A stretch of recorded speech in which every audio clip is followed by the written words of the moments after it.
The weeks are filled with major headlines both in the U.S. and around the world. One America's Salina Arredondo takes us through the top stories in the week.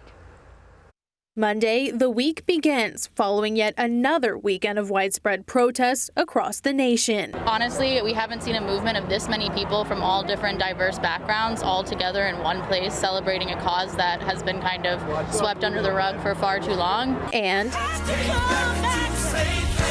the family of George Floyd holds a public viewing for him in his hometown of Houston, Texas. Plus, the officer at the center of George Floyd's death, Derek Chauvin, makes his first court appearance via video feed. That same day, Democrats unveil a police reform package titled the Justice in Policing Act. And Tropical Storm Cristobal makes landfall in Louisiana, wreaking havoc on the Gulf Coast. On to Tuesday, the husband of Lori Vallow is taken into custody after human remains were discovered in his backyard. And chaos takes hold of the primary vote in Georgia. What is going on in Georgia? I mean, we know what's going on in the United States, but what's going on really in Georgia? These people, I can't believe that the United States of America, and we were military.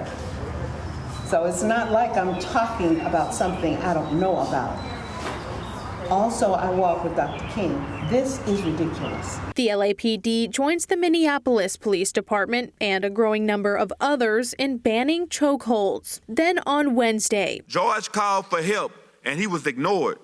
Please listen to the call I'm making to you now. The brother of George Floyd testifies before Congress, calling for police reform. And I did what was right. I don't know if that investigation is continuing. I don't know the nature of that investigation other than what I would have seen from the nature of the questions that I was presented. Secretary of State Mike Pompeo responds after newly released transcripts show his ousted inspector general accuses him of burying the department's investigation into Pompeo's 2019 arms deal with Saudi Arabia. On to Thursday. President Trump says he's finalizing an executive order on police reform. We have to respect our police. We have to take care of our police. They're protecting us. And if they're allowed to do their job, they'll do a great job. The Pentagon launches a review into the National Guard's handling of recent nationwide protests amid concern around its use of military force. Plus,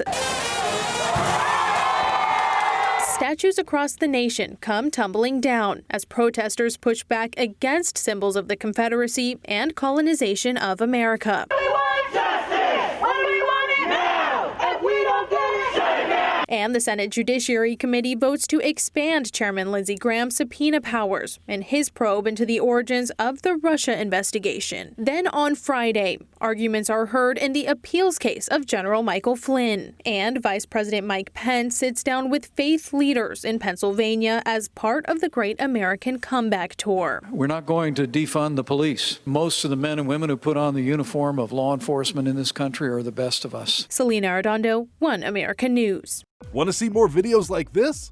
Click on the link below and subscribe to One American News on YouTube. And call your cable provider and kindly demand that One American News is added to your lineup. Call and subscribe today.